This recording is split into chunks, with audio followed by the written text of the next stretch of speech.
Dans notre société hyperactive, en perte de sens, nombreux sont ceux qui ressentent le besoin de se recentrer pour se retrouver. L'exercice d'entraînement de l'esprit, qu'est une méditation, c'est le cheminement que des personnes rencontrées dans ce documentaire ont décidé de suivre à la découverte d'un paysage intérieur, avec la participation du médecin neurologue Stephen Loreis et du moine bouddhiste Mathieu Ricard. Le chemin de la méditation en quête d'essence, un documentaire délicat réalisé par Elena Verrier.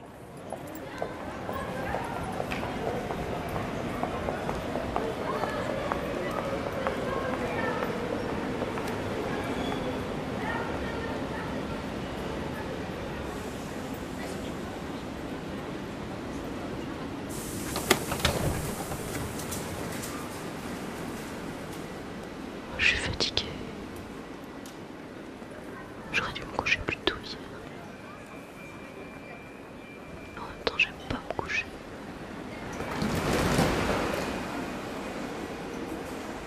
Pourtant, j'aime bien dormir.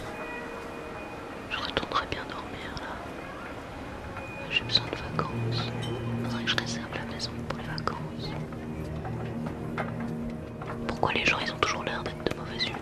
Peut-être que moi aussi j'ai l'air d'être de mauvaise humeur. Faudrait que je me remette au sport. Qu'est-ce que je vais faire à manger ce soir? Tiens, je me demande si j'ai bien fermé la fenêtre de la cuisine. Qu'est-ce que je dois faire déjà ce matin? Faudrait que j'appelle maman. Oui, c'est très une, ça fait longtemps que j'aurais pas dû mettre ces chaussures.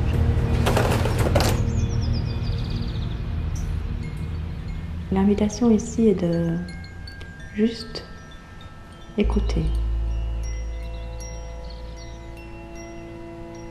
Juste d'être à l'écoute de ceux qui se présentent. Cela vous permet de vous arrêter et d'observer ce qui se passe en vous.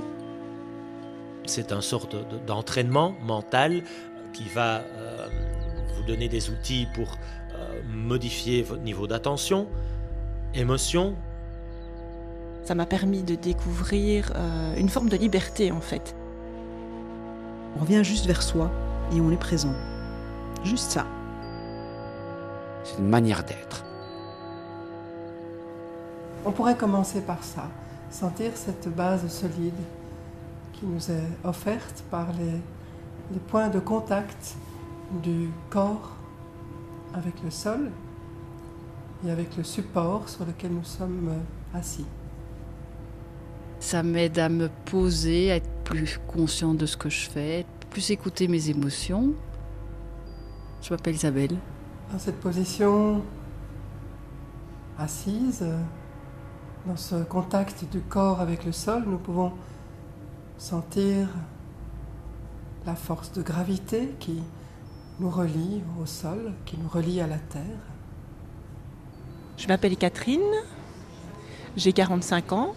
La pleine conscience est une manière de vivre en étant conscient de ce qui se passe en nous, de ce qui se passe autour de nous. Dans le corps, les sensations qui, en ce moment, sont en train de se déployer. La méditation, c'est difficile d'en parler parce que ça se vit et ça peut être intéressant d'essayer. On ne risque rien, au contraire, on a tout à y gagner. Et on apprend à ne pas attendre de résultats et donc à juste prendre les choses telles qu'elles sont. Accueillir cela avec curiosité et aussi ce sens si important d'amitié.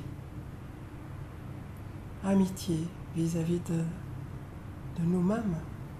Je m'appelle Marguerite, j'ai 52 ans. Je me suis dit que c'est peut-être le moment, ou jamais, entre guillemets, d'enfin mettre en pratique le nombre de bouquins que j'ai lus sur la méditation. Je crois que j'en ai une dizaine. Chaque fois, je me suis dit, je vais méditer, je vais méditer, je vais méditer. Et en fait, je n'avais aucune idée de ce qu'était la pratique. Et très doucement, l'invitation va être de laisser les paupières se rouvrir si nous les avions fermées.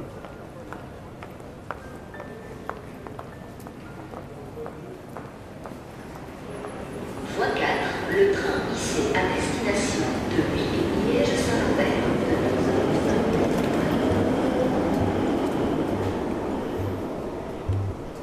Bienvenue à Liège. Je suis Steven Lorez, je suis médecin, neurologue au CHU de Liège et directeur de recherche au FNRS où je dirige ici au centre GIGA, une unité qui s'intéresse à comprendre la conscience.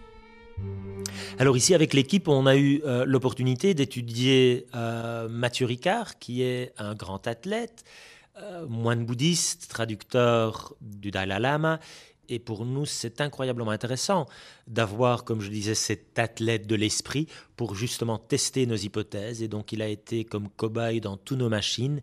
Et on vient de publier comment quelqu'un comme Mathieu Ricard, donc un grand expert, est capable de modifier non seulement ses pensées, mais aussi ce qu'on mesure avec nos machines, ce qu'on appelle la connectivité fonctionnelle. Donc, comment ce cerveau fonctionne, eh bien, il peut vraiment le contrôler, je dois dire, beaucoup plus que moi, probablement aussi que vous.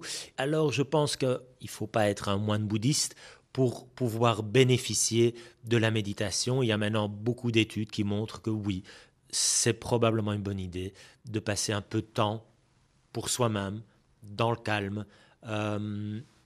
dans ce qu'on appelle la méditation, pleine conscience. Il y a différents noms qui, pour moi, reflètent un peu comment on a difficile à définir cela. C'est un peu comme dire « je fais du sport ». Ben oui, mais quoi exactement? Est-ce que c'est le jogging, le foot, la natation? Mais c'est probablement une bonne idée, comme c'est bien de faire du sport, s'intéresser un peu au bien-être de notre corps. Eh bien, dans ce corps, il y a un cerveau, il y a un esprit. Et donc là aussi, je pense qu'on l'a peut-être trop négligé. Il est certain qu'il y a des états mentaux qui contribuent à notre mal-être et d'autres qui nous libèrent des causes de la souffrance.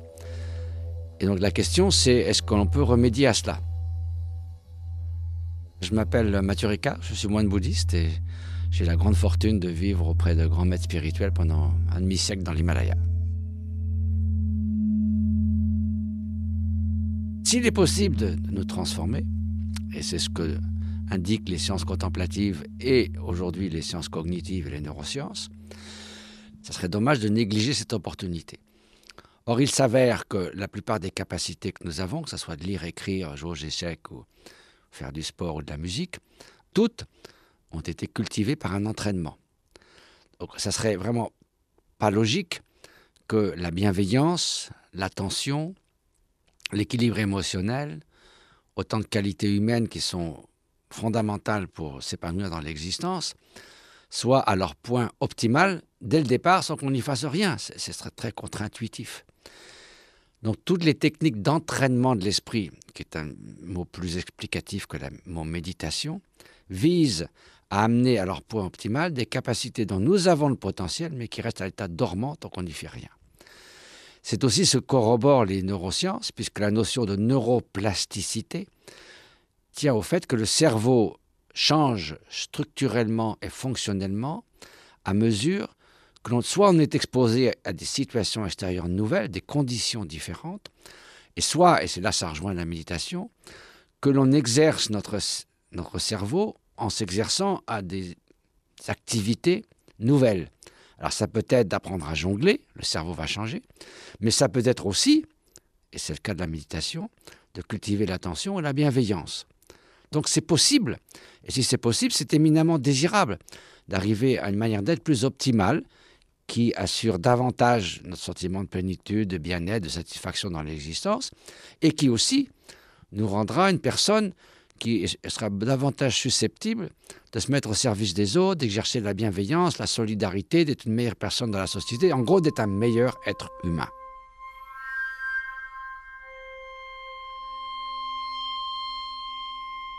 Alors donc, chez Mathieu Ricard, on a tout d'abord mesuré la préservation structurelle de son cerveau. Donc il a plus de 70 ans, on l'a mis dans ce qu'on appelle une résonance magnétique qui fait des photos du cerveau et il a un cerveau bien préservé. Donc il y a plus de ce qu'on appelle la matière grise, donc ces milliards de cellules qui sont les neurones, eh bien son cerveau est bien musclé comparé à d'autres personnes de 70 ans et est bien connecté. Donc avec cette machine, on peut aussi voir les connexions, donc ça c'est des milliers de milliards de connexions, de ce qu'on appelle appelle ces synapses, eh bien, c'est un cerveau qui se parle bien à travers les milliers d'heures de méditation. Par exemple, l'interaction entre les deux hémisphères.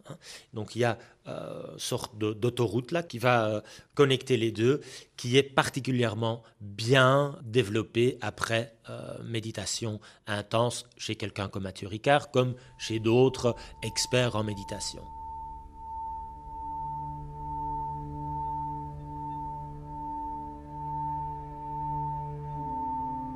On travaille sur l'esprit en décidant que, par exemple, on va essayer d'être plus attentif ou plus bienveillant.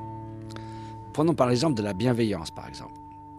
Nous éprouvons tous, nous avons toujours au fond de nous un sentiment de tendresse, de vulnérabilité, qui fait qu'on ressent de la bienveillance pour un être cher, pour un enfant. Mais souvent, bon, ça va, ça vient. On ressent ça très fortement pendant quelques instants, puis bon, l'esprit passe à autre chose. La différence ici, c'est qu'on va engendrer un tel état de bienveillance, par exemple, et qu'au lieu de le laisser s'évanouir au bout de 15-20 secondes ou 3 minutes, on va le cultiver. On va faire en sorte qu'il demeure, qu'il emplisse notre paysage mental beaucoup plus longtemps. Quelques minutes, 10 minutes, un quart d'heure, 1 heure, pourquoi pas. Et pour cela, si on est distrait, on essaie de revenir à cet état mental de bienveillance. S'il décline, qu'il devient beaucoup plus vague, on va le raviver. On va lui rendre sa présence, sa vivacité, sa clarté. Et si l'on répète cela régulièrement, c'est comme ça qu'on va changer. C'est par la répétition de périodes courtes de méditation que peu à peu, vous allez être une personne différente. Et les neurosciences vous diront, c'est aussi comme ça, les efforts répétés sur la durée, que votre cerveau va changer. Je pense qu'on a besoin peut-être d'un peu plus de Mathieu Ricard dans notre société et peut-être qu'on pourrait inviter nos politiciens à envisager la méditation.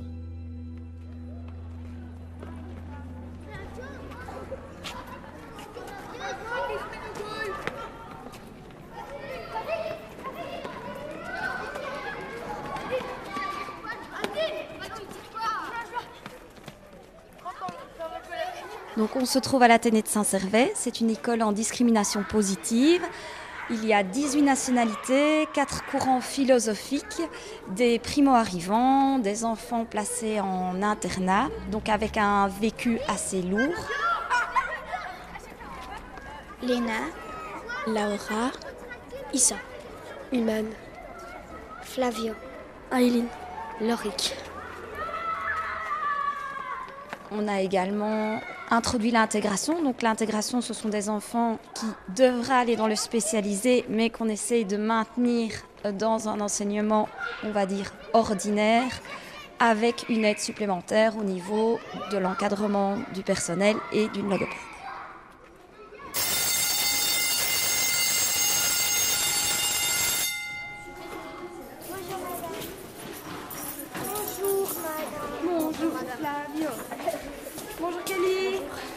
On ferme les yeux et ça fait du bien. Ça me relaxe et après je me concentre mieux. Ça m'apporte du bien. Maintenant je me sens plus à l'aise, plus cool. Être détendu.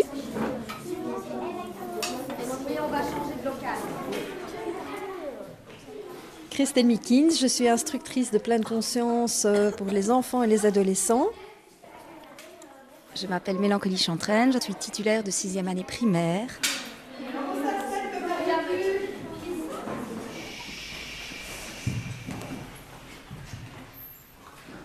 propose maintenant de faire un exercice de grenouille.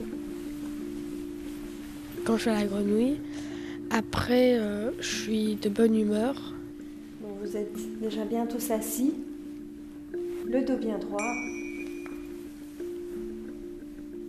les épaules détendues et la tête bien droite. On dit les techniques de la petite grenouille qui fait référence à l'outil calme et attentif comme une grenouille qui se base sur les techniques pour les adultes. Ressentez l'air qui rentre par le nez. et qui ressort. Et on a fait le pont vers des jeux, un vocabulaire approprié aux enfants. Il y a des petits exercices de yoga aussi qui permettent à l'enfant de détecter et de ressentir vraiment ce qui se passe maintenant, ici, dans leur corps.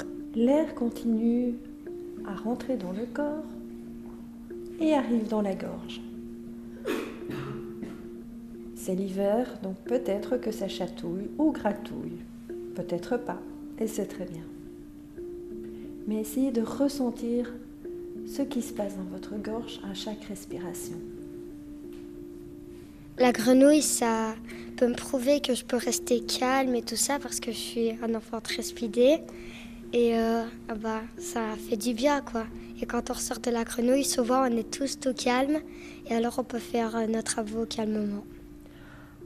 Ensuite, on va continuer à suivre le chemin de l'air.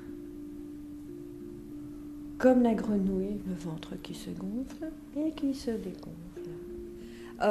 Donc on a la petite mascotte qui est la petite grenouille.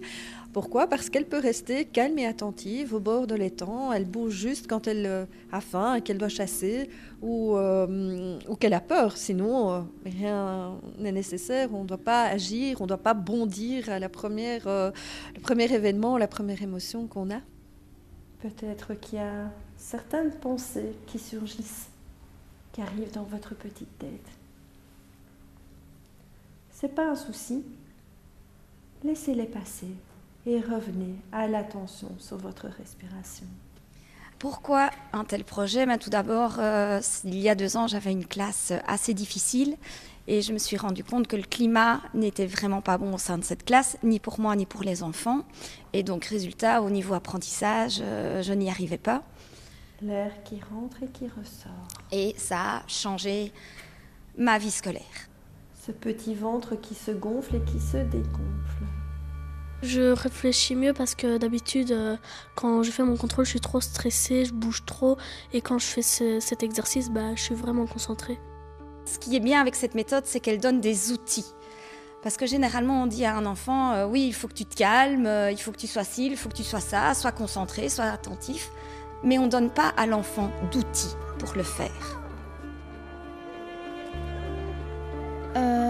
La grenouille, je l'utilise beaucoup quand j'ai des compétitions de gym. Ça me détend avant mes contrôles, avant mes évaluations. La méditation permet à vraiment s'exercer et pouvoir faire pause et se concentrer sur sa respiration. Et être donc plus attentif en classe aussi. À l'école, je sens par exemple un retour de récréation, ils sont énervés, etc. Hop, une petite technique de respiration, ça prend 5 minutes, ça prend pas plus de temps. Et le travail après est bien meilleur. Les enfants sont beaucoup plus détendus, sont beaucoup plus attentifs, sont beaucoup plus concentrés. La dernière fois, une prof était malade, donc toute la classe est venue dans notre classe. C'est pas trop français, ok. On est allé dans la cour, il y avait beaucoup de bruit. Madame a dit une séance de grenouilles. Et après, c'était plus calme. Et eux, ils pratiquent aussi chez eux quand ils en ressentent le besoin. Quand je vais me coucher, je fais le spaghetti. Je serre très fort mes mains, mes pieds et tout ça. Et alors, après, je relâche tout et ça me détend. Donc, ce sont des cycles de 8 séances pour les enfants, de 10 séances pour les adolescents. L'air qui rentre par le nez, qui gratouille la gorge. À chaque leçon, on fait des méditations, évidemment appropriées à chaque âge. Qui fait monter, descendre la poitrine, qui fait gonfler le ventre. À la grenouille, je ressens souvent rien. Des fois oui, des fois non. Et le dégonfler. Je suis quelqu'un d'assez rouf-rouf et dynamique. Mais finalement, j'ai participé aux 8 séances avec mes élèves, donc j'ai avancé en même temps que les élèves. Et c'est comme ça que j'en suis arrivée à la méditation, parce qu'avant, je ne faisais vraiment pas. Et je n'avais pas une bonne image. Moi, je m'étais toujours dit, mais ce n'est pas pour moi. c'est vraiment pas pour moi, ça correspond pas à mon caractère, ça correspond pas à ma personnalité. Mais finalement, justement, quand on est roufouf, il y a un moment donné où c'est pause, quoi. Autrement, on devient dingue.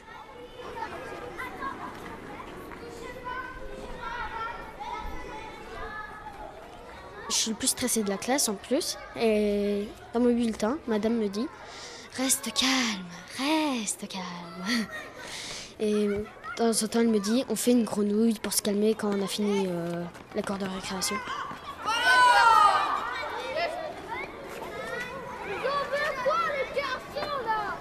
Mes collègues ont remarqué que finalement mes élèves étaient plus calmes. Et on a décidé, d'un commun accord, d'introduire cette pleine conscience pour toutes les classes de primaire. Donc c'est la 2e année maintenant que Christelle vient pour toutes les classes primaires. Et les maternelles, elles étaient un peu déçues de ne pas pouvoir le faire. Et donc elles ont mis en place une autre technique. Elles ont mis une technique de massage en maternelle parce que c'était plus accessible aux petits. Donc finalement, c'est un projet qui a fait boule de neige et qui finalement a réveillé des consciences. C'est-à-dire que pour moi, dans l'école, c'était apprentissage, apprentissage, apprentissage. Et maintenant, on s'ouvre tout doucement au climat scolaire. Et je pense que si on travaille sur le climat scolaire, les apprentissages ne seront que meilleurs. Dans un petit moment, les clochettes vont sonner. Mais pour le moment, profitez de ce moment qui est le vôtre. Un moment où on vous demande de rien faire, de rien atteindre. Juste d'être là et observer ce qui est. Par exemple, je suis triste et je suis à la grenouille et je me sens agréable et je vais bien, quoi.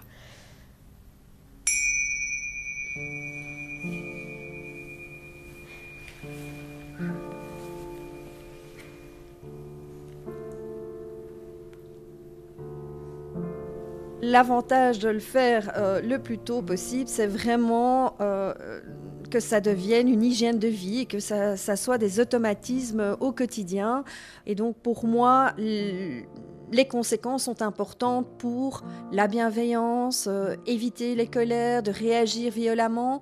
Et les résultats sont là. Il y a plus d'attention dans les écoles, donc les résultats scolaires parlent d'eux-mêmes. Beaucoup plus de bienveillance, ils sont beaucoup plus attentifs à ce qui les entoure.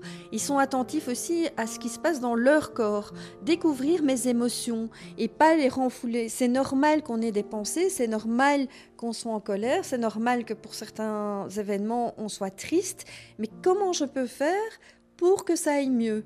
Et donc, grâce aux outils qu'on leur met à disposition, mais ils peuvent effectivement les gérer et pouvoir vraiment continuer sereinement à vivre leur petite vie d'enfants et d'ados.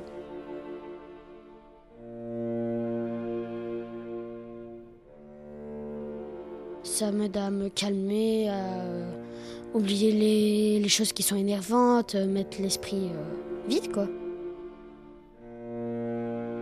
Le fait de le faire et qu'il y ait une répétition permet à l'enfant qu'il puisse le faire d'eux-mêmes, à la maison, ou quand ils en ont besoin, quand ils reconnaissent qu'il y a un mal-être.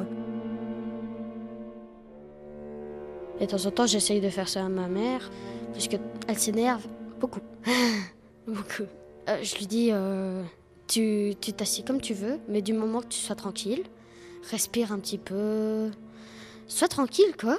Tu respires 3 fois, inspire, respire 3 fois, et après je lui dis, essaye de te concentrer sur le mouvement de ton ventre. Et voilà, vous pouvez remettre vos chaussures. Je vous remercie en tout cas pour cette chouette participation.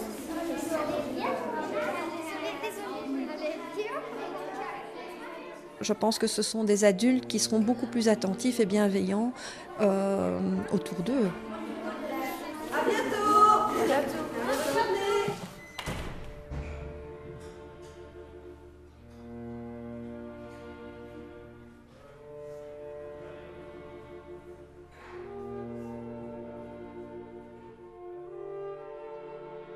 Moi, c'est Fotini Eftimiadis. J'ai 43 ans. Je suis spécialisée dans le marché de l'interim management et dans le coaching de carrière. une réflexion, une approche s'est faite plutôt dans les années 2009, où j'ai commencé à être plus fortement confrontée par rapport aux aspects de valeur au niveau du travail même, comme pas mal de gens, je pense, où je me suis rendu compte qu'il y avait parfois un non-alignement, on va dire, entre mes valeurs et celles du travail, ou un non-sens même. Et donc, par rapport auquel, il y a eu un épuisement. Et donc, par rapport auquel j'ai commencé à m'intéresser à des éléments ressources pour moi, pour me dire, il y a le sport, c'est bien, mais il y a aussi autre chose qui peut permettre de gérer peut-être d'autres aspects que le sport ne gère pas. Et donc, j'ai commencé à m'intéresser à des lectures sur la méditation. J'ai discuté avec des personnes et donc là, j'ai entendu qu'il y avait des réunions de méditation, des initiations, mais à l'époque, toujours de très loin, très, comment on va dire ça, méfiante. Méfiante de ne pas tomber dans des extrêmes de dogmes, même, comment on va dire ça, sectaires. Et donc j'étais quand même étant quelqu'un d'assez ouvert, mais quand même de très analytique, et qui aime quand même le contrôle, il y avait peut-être une certaine peur ou une appréhension, on va dire, qui me retenait par rapport à tout ça, donc je restais au niveau de l'ouvrage, de la lecture. Et voilà, en 2014, j'ai commencé ma première retraite, donc vous voyez que j'ai mis du temps. 2009, prise de connaissance, 2014, on va dire que ça fait 5 ans, et pour moi là, ça a été l'élément clé, la découverte de quelque chose d'incroyable. Ça m'a vraiment permis de me remettre en contact avec quelque chose de précieux qu'on a tous, par rapport auquel on s'éloigne. C'est l'aspect, ça a peut-être l'air neuneux comme ça, mais c'est le cœur, l'humanité et l'amour pour soi, parce que je pense que ça commence par là. J'étais revenue en contact avec ma meilleure amie qui était moi. Et donc je suis sortie de là, mais sincèrement, complètement transformée. Donc je ne dis pas que ça a été une expérience facile, parce que c'est vraiment se mettre à l'écoute de tout ce qui est là, sans trier, sans jugement, et tout ce qui est là, parfois c'est chouette et parfois c'est pas chouette. Et donc il n'y a pas de résultat, de but à atteindre. Et ça, pour moi, pour quelqu'un qui a travaillé dans des organisations cotées à la bourse américaine, avec des aspects commerciaux très forts, c'était quelque chose d'important de revenir vers quelque chose où il n'y a pas de performance, il n'y a rien à atteindre, et on revient juste vers soi, et on est présent. Juste ça. Mon nom est Valérie. Je médite de manière quotidienne. Je peux même dire que je ne pourrais même plus vivre sans méditation, parce que je suis une personne hypersensible et anxieuse. Et la méditation me permet de me sentir mieux et de mieux gérer mes émotions. Et donc, ça permet aussi de mieux se connaître et d'être plus attentif à soi, mais également donne une ouverture aussi vers l'extérieur. Parce que quand vous méditez, vous entrez en contact avec vous-même, avec votre intérieur, mais en même temps, par la suite, vous vous connectez aussi à ce qui se passe autour de vous.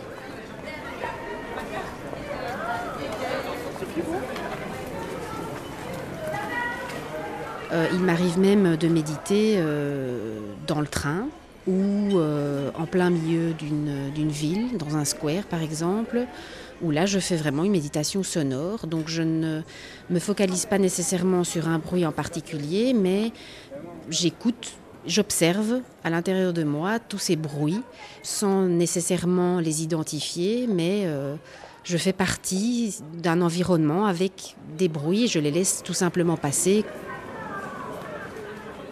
La méditation, en fait, m'a permis de ne plus m'identifier à mes émotions, mais à les identifier et à les laisser passer.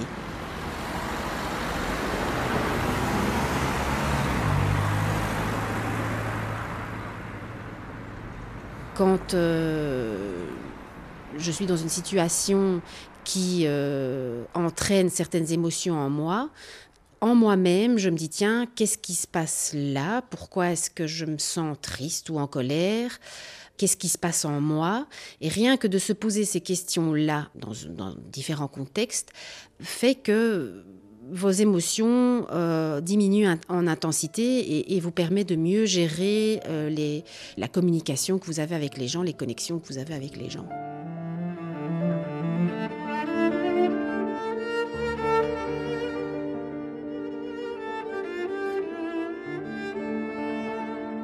Je m'appelle Catherine et je suis instructrice de pleine conscience.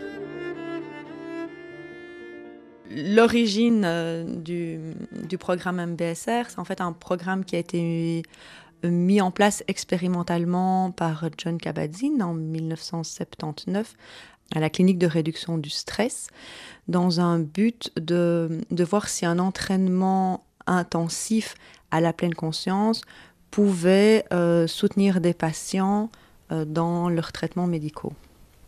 Dirigeons à présent l'attention vers notre état d'esprit.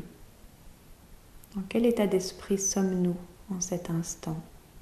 Le programme MBSR, donc c'est un cycle de 8 semaines où les gens s'engagent à être présents une matinée ou une soirée par semaine.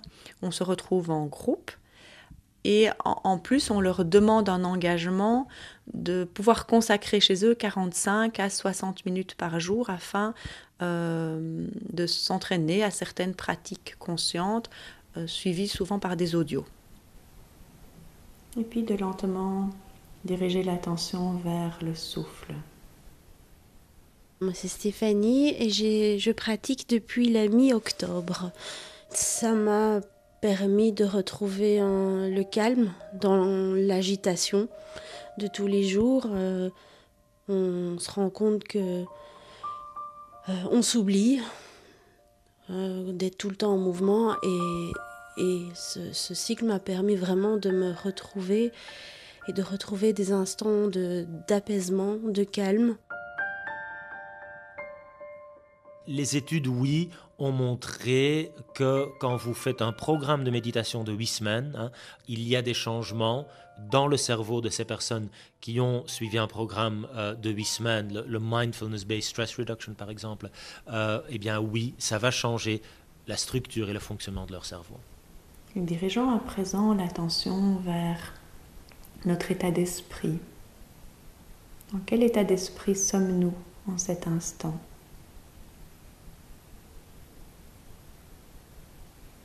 Notre esprit est-il agité? Les pensées se bousculent-elles? Tourbillonnent-elles? Ou au contraire, l'esprit, le mental est-il calme? Durant ces 8 semaines, il va vraiment en fait y avoir un entraînement progressif mais rigoureux à développer cette attitude de pleine conscience. J'aime utiliser la comparaison comme si on allait développer un muscle. Et donc en fait, on développe un peu le muscle de la pleine conscience et qui permet alors d'être plus fort, plus présent et plus fonctionnel. Et puis de lentement diriger l'attention vers le souffle. C'est clair que ça va modifier les réseaux, parce que ce n'est pas une petite région dans votre cerveau qui est influencée, c'est vraiment l'ensemble, différents réseaux. Mais par exemple, l'amygdale, c'est une structure qui est importante dans le plaisir, le bonheur, les émotions. Et oui, on va voir qu'il y a des changements entre cette région et le reste du cerveau. Cette technique de méditation, peu importe le chemin que vous trouvez, vous permet, je pense, de mieux vous accepter, de mieux interagir avec les autres, de vivre ici et maintenant.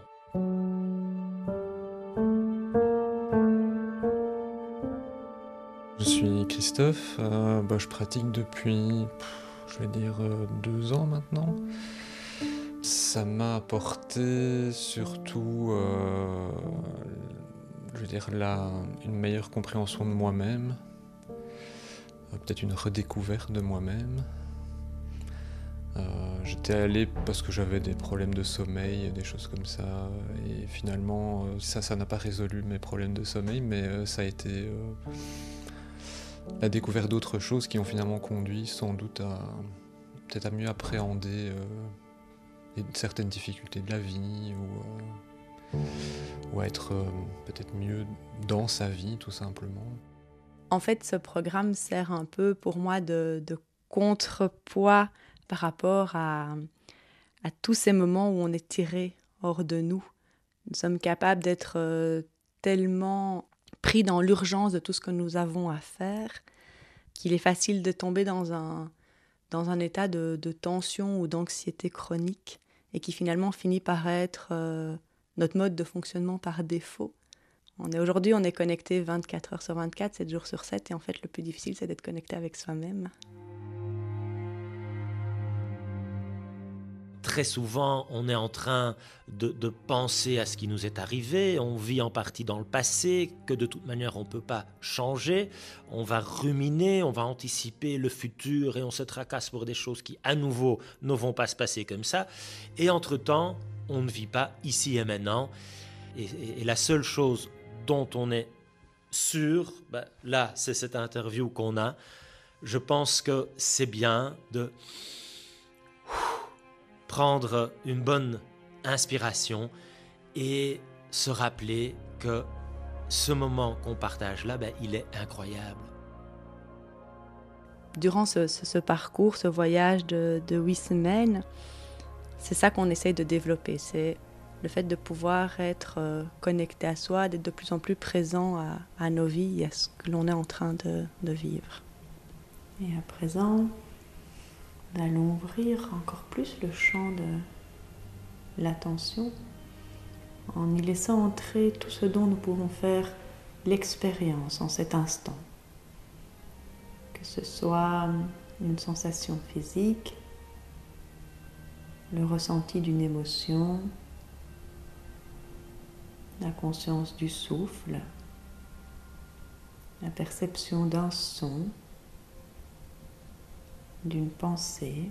La méditation, c'est simple. C'est juste être attentif à ce qui se passe en soi et autour de soi. Ça a l'air très simple, mais c'est en même temps très compliqué parce qu'on est toujours dans l'action, dans la performance.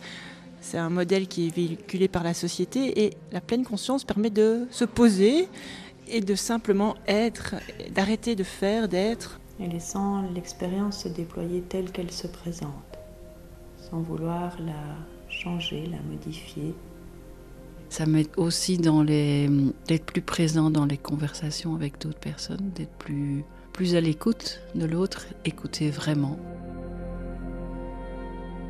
Durant le programme, effectivement, il y a toute une partie aussi de thème qui est abordé autour de la communication. Comment être plus présent non seulement à ce que je dis, à ce que l'autre me dit, et de voir comment je suis en relation par rapport à ça. C'est quelque chose d'impressionnant, c'est-à-dire qu'on est tellement dans l'écoute de soi que finalement il y a un tel alignement avec ce qu'on fait enfin, je ne sais pas comment expliquer ça, on n'est plus dans l'effort ou forcer les choses et finalement il y a une espèce de synchronicité. Voilà, mon souhait n'est pas rentrer ici dans une discussion spirituelle, mais et je ne pense pas qu'il faut être un grand spirituel pour parler de ça, mais la synchronicité, voilà, on en parle aussi en physique quantique, et donc c'était quelque chose d'impressionnant. On ne fait pas de la méditation pour se dire c'est ça que je veux atteindre. Il n'y a pas, je dirais, une recherche de résultats, mais en tout cas j'ai atteint quelque chose qui ne m'a jamais quitté. Ça, c'est toujours resté. C'est cette prise de conscience de cette synchronicité, cette prise de conscience que c'est là et qu'on peut atteindre cette humanité et ce cœur. Je ne vais pas dire quand on veut, parce que ça demande quand même, comme le sport, une certaine pratique. Mais en tout cas, c'est là. Et moi, ça a été quelque chose qui voilà, m'a transformée de me savoir. J'ai ma meilleure amie qui est là. Je peux m'y connecter, c'est comme la respiration, elle est toujours là, c'est notre amie fidèle, et c'est quelque chose qui m'a tellement touchée au plus profond de moi. Je me suis dit, j'ai absolument besoin de parler de ça, de partager ça. Voilà, je suis coach aussi, je fais aussi je fais des ateliers par rapport au monde du recrutement dans lequel je suis spécialisée. Je me suis dit, la méditation, mais vraiment, ayant observé ce qui se passe en entreprise, mais quand on voit les décisions qui sont prises en entreprise, qui ne sont pas toujours en ligne avec une certaine humanité. Enfin voilà, je n'ai pas envie de nommer qui que ce soit ou de casser quelconque entreprise, mais c'est une réalité et qui ne concerne pas qu'une entreprise. Je me suis dit, ce serait quand même bien de pouvoir être relais auprès des décisionnaires, qui sont souvent les personnes qui, depuis plus de 15 ans, avec qui je suis en contact dans mon métier, parce que pour le métier, je dirais, de placement d'indépendants, ce sont des gens qui sont à la tête de changements, de décisions, avec qui j'ai toujours été en contact. Et je me dis, tiens, si je pouvais servir justement de relais par rapport à, entre guillemets, cette cible-là, qui prend des décisions, ou qui peut influencer la décision, et si je lui partageais cette expérience, justement, cette expérience de cette lucidité, de cette humanité.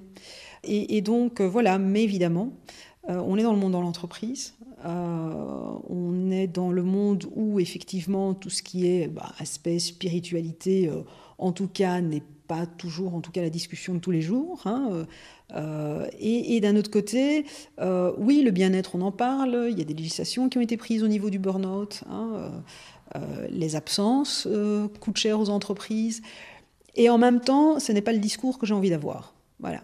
Parce que je n'ai pas envie de lier la méditation à un résultat. Donc, il y a un obstacle là, il y a un challenge, mais j'adore les challenges, donc c'est ça qui est gai, de se dire comment amener ce message à l'entreprise, parce qu'il est déjà amené en entreprise. La méditation existe, que ce soit justement dans les écoles, qui est aussi une forme d'entreprise, que ce soit dans le monde privé, des entreprises où on voit que les employés, de plus en plus, il y a eu Google il y a quelques années, qui a mis ça en place, et d'autres entreprises qui ont commencé à démarrer ça, mais souvent c'est pour les employés.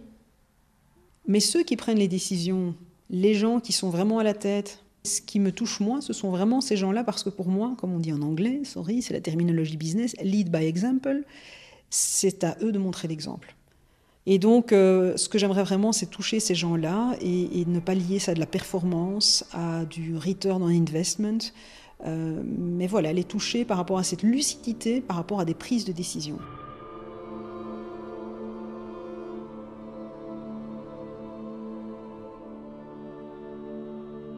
Je travaille pour une grande banque et j'ai commencé de manière informelle à faire des petits ateliers de méditation pendant l'heure du midi avec des collègues, et je peux dire que ça a eu un beau succès. Ils étaient demandeurs, et donc là je souhaiterais organiser c'est pas vraiment une formation, c'est plus une introduction à la méditation au cours d'une soirée, juste pour un peu expliquer et démystifier la méditation auprès de personnes qui ne savent pas ce que c'est et dont le sujet pourrait intéresser.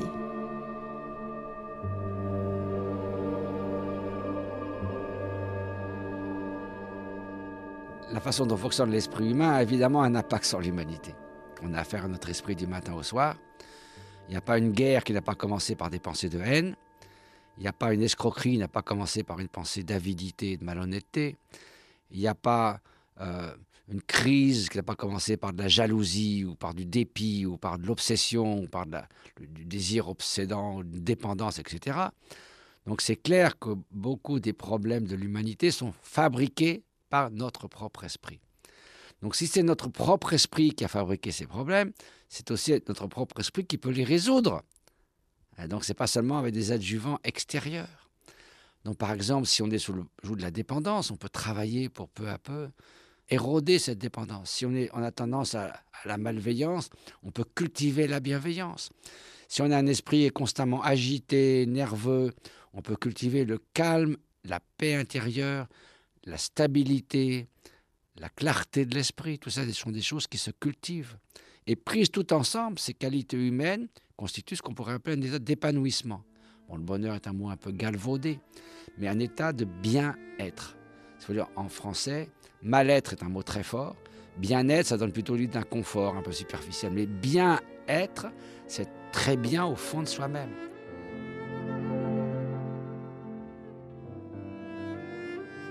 La méditation me permet d'apprécier les choses comme avec une loupe.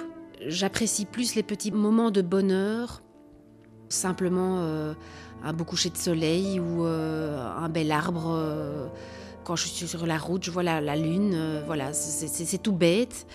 Mais j'observe mieux les choses, je suis plus présente, je ne me laisse plus aller à mes pensées du quotidien. Je suis plus présente à la vie réelle et ça me permet de mieux apprécier chaque moment.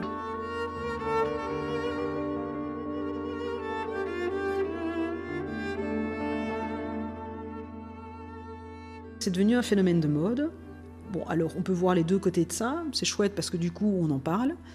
L'autre côté, c'est que c'est devenu une espèce de panacée, recette, solution à tout. Ou alors il faut penser à rien. Voilà, c'est un peu ce à quoi on pense méditation. Comme si c'était une solution pour oublier ses problèmes, pour ne plus en avoir. C'est pas du tout ça. C'est pas une recette bonheur. C'est limite énervant quand on voit ça. Et c'est vraiment, enfin, c'est comme si on se dit je vais aller courir, je vais aller faire du sport et je vais me sentir bien. Ben non, parfois on revient complètement courbaturé, on se sent mal, ou il n'y a pas ce résultat à atteindre. On sait que ça nous fait du bien de se brosser les dents, de se laver le matin. On sait que c'est quelque chose, c'est comme une hygiène de vie. Mais je veux dire, on ne dit pas qu'une fois qu'on se lave, qu'on ira mieux, quoi. Non.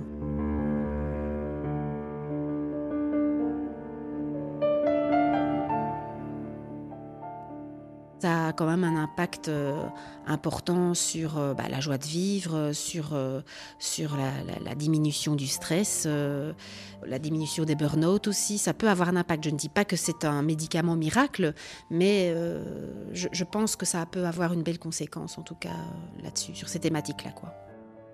Et d'ailleurs, c'est ce que je constate aussi avec les patients que je vois, donc comme médecin, neurologue. Je dois dire, je suis quand même souvent confronté à des symptômes qui sont certes pas que psychologiques, mais en tout cas aggravés par le stress. Je vois des maux de tête, des douleurs au dos, des douleurs chroniques tout court, des troubles de sommeil, des anxiétés, dépression, burn-out. Et je constate que ce soit moi-même ou les patients que je vois à ma consultation, on a une tendance à vouloir une solution rapide. On veut que le médecin nous prescrit quelque chose. Quand on ne dort pas, un somnifère. Quand on est anxieux, un anxiolytique. Et beaucoup de Belges vont s'endormir avec une pilule qui leur met quelque part dans un coma pharmacologique. Ce n'est pas bon pour le cerveau, ce n'est pas réparateur.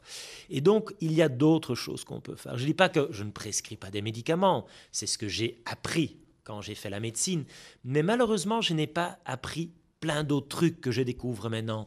C'est clair que c'est plus facile de prendre une pilule, et ce sera la même pilule pour tout le monde. Ici, chacun de nous, si on s'ouvre à cela, je pense qu'on peut trouver notre bonheur là-dedans. Chez certains, on travaille beaucoup aussi ici au CHU de Liège, c'est l'auto-hypnose, c'est une autre technique. Il y a la pleine conscience, il y a différents types de méditation, il y a le yoga. Je pense que c'est intéressant de le voir comme complémentaire. Ça ne va pas vous guérir de votre cancer de cerveau, mais par exemple, quand vous avez une tumeur, que vous avez une radiothérapie, chimiothérapie, eh bien les études ont montré que oui, ça peut vous aider. Ça a été documenté dans des études cliniques. Et donc, personnellement, c'est aussi une découverte.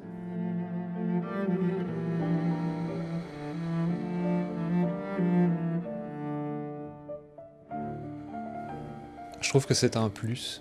Et de nouveau, oui, ça permet de se retrouver, en fait, parfois, tout simplement. C'est une manière d'être. Et les manières d'être, ça se cultive.